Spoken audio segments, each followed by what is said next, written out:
Okay. So, okay. Michael, thank you for covering this because I've been on a lone island of, hey, let's wait and see. I'm so glad that you picked this up because I have for the last couple of hours, I have been dealing with the fact that my mother was just in a serious car accident. And she was hit by a Tesla driver, y'all. And she probably has a fractured ankle and her car is totaled. So I've been a little bit preoccupied and not able to do my luxuries of watching news items like this and watching the progressive network go down for pushing another fucking smear campaign. I love that you picked this up while I was detained with other things. So let's start at the beginning here and I will interject. Ladies and gentlemen, brothers and sisters, comrades of all kinds, thank you for joining me no matter where you're at across the country around this big, beautiful globe. And you know me, folks. You know a little bit about me. I just been sitting back and watching and listening and learning. And of course, much to my chagrin, American progressives have handled this entire situation, which seems very important. That's true. Michael has not really said anything on this subject, whereas every one of Andrew's supposed friends all weighed in and were like, oh my God, buddy, I don't know. I don't know. To them in an absolutely awful way. Absolutely awful way. Batting zero. And part of that's because people like Vosh serve as voices for American progressives. Very disappointing. All right, you guys don't. We don't have any international socialists at the top. Okay, using a poll. By the way, this is not the first time that Vosh has had a bad take on something. I seem to remember him having complaints with pride parades being over sexualized, right? They weren't family friendly events or some such bullshit. And there was like, Vosh has had bad takes before. And I think people have disagreed with him on certain war takes too, international war takes, where he's like pro war in certain situations where the rest of the progressive community is like, what the fuck even, dude? But we just don't have it. And it shows. It shows in the analysis of all of these situations. Now, like I said many times before, the American progressives are in a state of complete and total bewilderment. They're in a malaise. They're in a maelstrom. I mean, they are in the imperial core, so you can forgive them somewhat. But they just cannot seem to get this stuff right. Let me break it down for you. Due process is not a negotiable thing. How's that sound? Mm-hmm. Due process is not a negotiable thing. It's just not. Doesn't matter the crime. It is. Believe all victims, though, please. Believe all of them. And you know, and the funny thing is, when Vosh was doing his coverage, what was he saying? Trust but affirm, or something to that effect. But he wasn't doing that at all. He was pushing forward these rumors. He was reading every single one of these hearsay comments. It was just absolute ridiculousness when you can't read something that I heard from a friend. I used to go to school and I heard some things about him at school. It was like a ridiculous troll campaign. Not negotiable. So good. That's why we say things over here like, we don't just believe men or women. We believe facts and evidence. We don't just believe the accused or the accuser. We believe facts and evidence. That's what really matters. You have a due process. That's so good. Let me read you some of these headlines and you'll get where I'm going.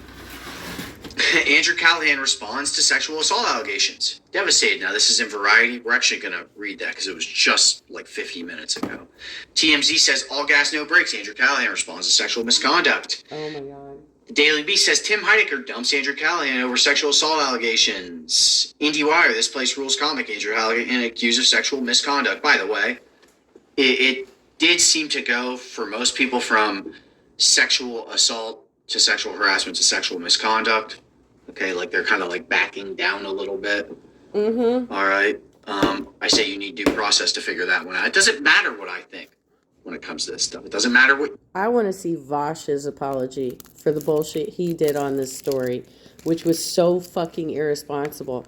At least Hasanabi was, like narrowed it down to the two girls who actually put their face on camera and had kind of legitimate stories. But even their stories kind of didn't add up. But like these dudes are so afraid that they will be accused of not believing the victims.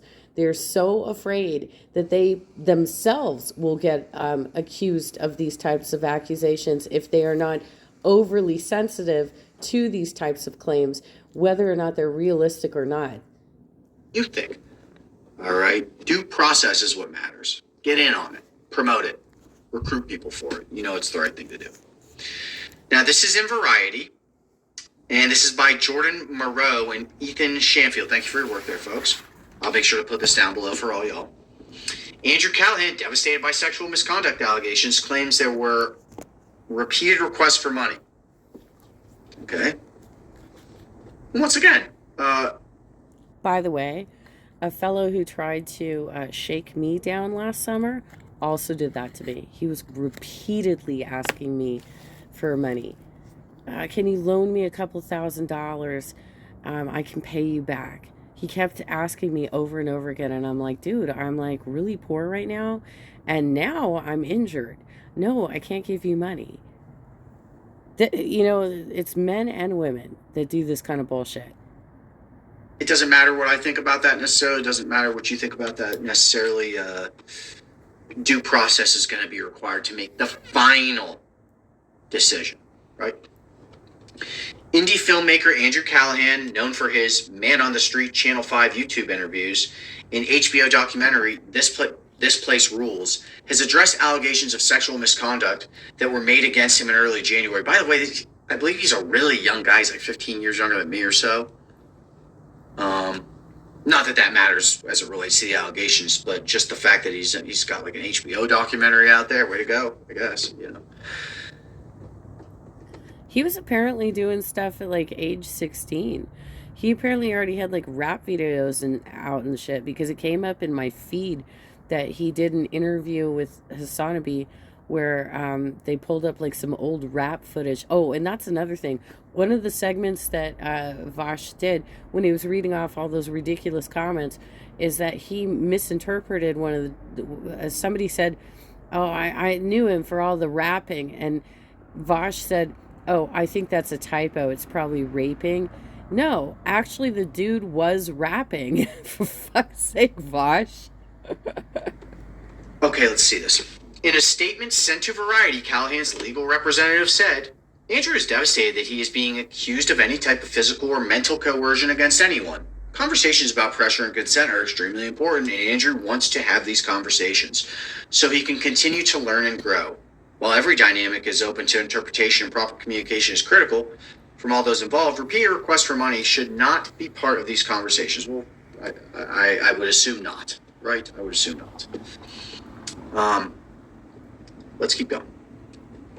The statement continues. With that, balanced communication is paramount to any relationship dynamic, and Andrew vows to be better in this regard, while reminding his audience that while even one concerned partner is too many, there are always multiple sides to a story. Andrew is fully committed to working with the appropriate professionals to better understand himself in ways he can grow and improve as a human being.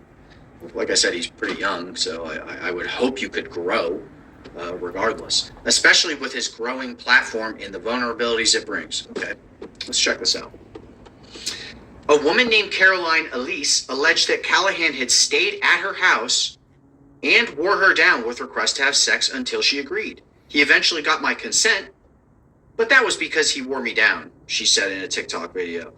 It's even more hard to have to relive the trauma that I endured every single day by seeing this man as a social justice warrior, as someone who cares about human rights. Get a platform, you shouldn't be supporting him. Huh. Another woman named Dana had a similar accusation days later. By the way, this is not a similar accusation. She alleged that Callaghan had pressured her into having sex in her car after a previous sexual encounter that she found mean and demeaning. That's a huge red flag. I told him to stop. I told him to get off me multiple times. She said in a video posted to TikTok. Now, I don't have that. Maybe you guys have that. He tried to put my hand. Hasanabi showed it. It still doesn't make any sense that if she had a bad sexual experience with him in the first place, why did she let him back in her car again? Why was she going to give him a ride somewhere? Like, I mean, just as a comparison here, the fella that sexually harassed me, I stopped transporting him. I didn't let him in my car anymore. You know, I stopped. I pulled away. I told him to stop calling me. I told him I didn't want to volunteer in his chapter anymore. That I didn't want to. I tried to gracefully exit, and instead, motherfucker started spreading defamatory rumors about me, in which I had to respond. Had he not done that, we could have just gone our separate ways. And down his pants, and I was fighting against him during this, telling him to please stop.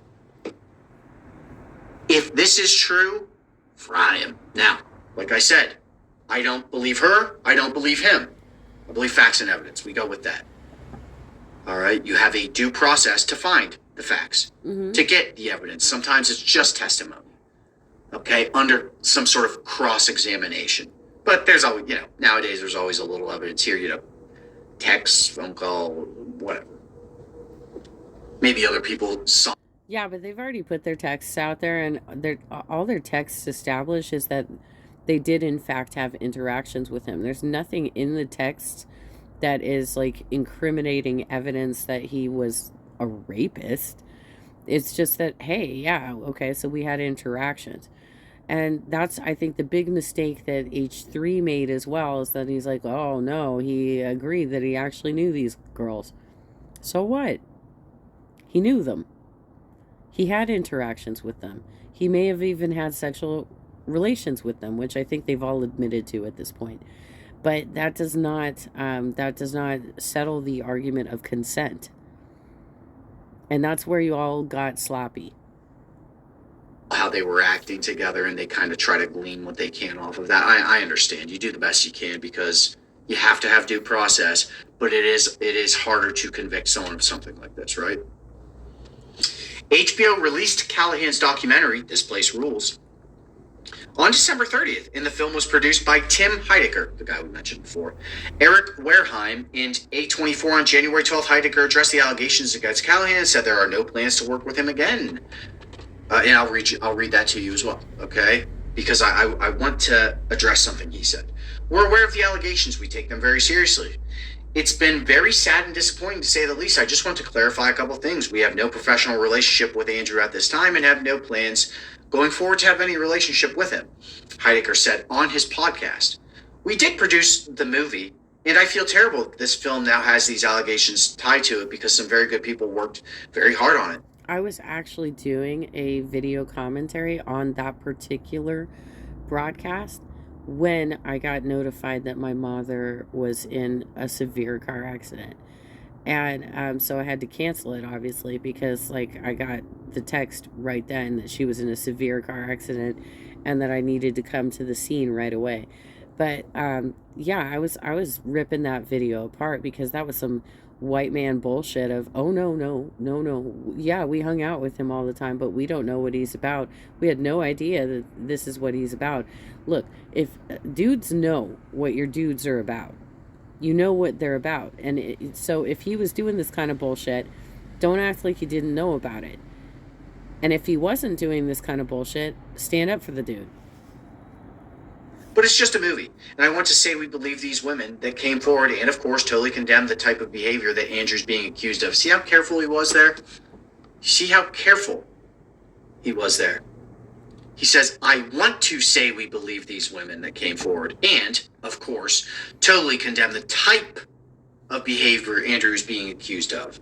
What do we say over here? Once again, you just come right back to it every time. It's all about the due process. I don't just believe the women. I don't just believe the men. I believe facts and evidence. I don't just believe the accuser. I don't just believe the accused. Because it is a heinous thing to be accused of. And it is a heinous thing to do to someone. All right? We believe facts and evidence. There you go. Incredibly important. Why do we have due process? Why do we have due process? So you can't just use anything you want. It might not just be like this. It could be any other accusation. All right, think of something that's against the law, right? That way you can't just go, or a regulation. It might be like a business rival. You get what I mean? That way you can't just accuse somebody of anything you want with no proof and get them hammered, right? And have them suffer consequences, right? That wouldn't be fair. Wait, don't go into the Vosh argument, because contractual law is not the same thing as social interactions. Okay? These are different things. You cannot take a client for drinks and get them to sign a contract. That is very clear contract law. But you can have a social interaction with an interest, if you will, and end up going home with them in an intoxicated state without it being considered coercion, because that is a common American thing to do. It's a common thing to do across the world, is that you go party together, you get horny, and you fucking go home together. No matter what the crime is, you can't do that. We just can't have that. That's an uncivilized society. That's a totalitarian society. Okay, where people's thoughts are just what matters. Their thought, their words, they say this, they think this, they say this, that's what matters. Not this person's actions. You don't have any proof of it. Okay, no facts, no evidence. Just this person's thoughts and their words. Okay, good enough for me. Hey, set up the gallows. You get what I'm saying? By the way, we had a lot of shotgun justice like that out west. People in the wrong place at the wrong time, often Hispanic, accused of cattle rustling when, of course, they had nothing to do with it, getting hanged. Young boys and men. I mean, not that hanging any man is acceptable. Okay, I do not believe in the death penalty, of course. But just this idea that you can use the law to your advantage to hammer somebody, okay? And then, of course, when it comes to something like this, it gets into the civil realm where money does get involved after criminal cases, although... Speaking of money getting involved, I mean, it's unlikely that women would come forward with such weak claims unless there was some money behind it, because it's a huge risk to take against somebody who just had an HBO movie that took off like wildfire, right? So he's got money, he can afford attorneys, and HBO can afford attorneys. So to take that kind of risk means that there's some money behind them too, because that's a huge undertaking to do without an apparent attorney standing by your side. I am aware that some states allow you to sue civilly first. I think that's totally bogus. Obviously, you can't make somebody reveal their defense when their life and limb are on the line. Okay, yeah, that's just not appropriate. Once again, it's uncivilized. But when a woman has an accusation, you should listen. It could be a man, it could be a boy, it could be anyone. You gotta listen. You gotta hear him out, because yeah, you gotta listen. You gotta hear them out, absolutely. And I think we have given them that courtesy. We have listened. We have heard them out. It doesn't mean that we have reached the same conclusion, right? That what they're saying is abuse is actually abuse, right? I think, you can come to a different conclusion at the end of it, that it wasn't actually abuse. And that's what an entire fucking network of people did to me when I said, hey, he was grabbing my ass. I told him his behavior was inappropriate and to stop doing what he was doing. And everybody's like, whatever, you wanted it. I was clear cut, dude. It was clear cut. I never kissed him. I never had any sexual interaction with him. He never came to my house. I never went to his house. I stopped giving him rides when I realized what a problem he was. But these girls were like, oh, whatever. Okay, you sexually violated me. Come on over to my house. Come get in my car. God. 9 times out of 10, Something is going on there. Okay, I'm telling you straight up. 9 times, maybe not 9 times out of 10, 8 times out of 10. Okay, something is going on there. All right, and look, like I said, it may be treachery on behalf of the accuser. All right, maybe treachery on behalf of the accused. It may be treachery on behalf of the man, treachery on behalf of the woman, but something is up, and you got to get to the bottom of it. Look, one last thing, then you get into things like slander and libel and defamation that kind of ties in with people being accused of things that they can prove that they didn't do, the truth being the ultimate defense. All right, something like this, not so easy, right? Not so easy, at least I don't think so, okay, to prove or disprove. Sometimes it's really cut and dry, okay, and sometimes it seems a little nebulous. And it's unfortunate because people deserve justice, okay, whether they're being falsely accused or whether they did it. There must be justice. So look, I'm going to leave it at that. I was just pretty disappointed at the takes of just deciding to crucify somebody right away, not having any due process, not just putting it out there that you got to have it. You got to listen to everyone. You can't just crucify people right away. You can't burn them at the stake right away. It's not acceptable regardless of the accusations, okay? You have to be measured, okay? Now, look, I'm going to leave it at that. We actually have some really serious stuff to talk about as it relates to Ukraine and Russia, so let's go ahead and get to that. You know what's up. All right. It's important to take care of ourselves, even when we aren't. Thank you, Michael, for covering that, because I was a little bit, distracted this evening with personal stuff. But this is how I've felt about the story the whole time, is that I've been covering Me Too allegations since 2017, since it started. And there are some that I'm like scratching my head over. Like, for instance, the Jordan Chariton shit. Like, why didn't that actually result in something? But then I look at something like Andrew Callaghan. Is that, you're supposed to say the G? And I'm like, this one seems pretty weak compared to some of the other ones that I've read and observed, like gone through and like talked to victims and stuff. This one seems pretty weak.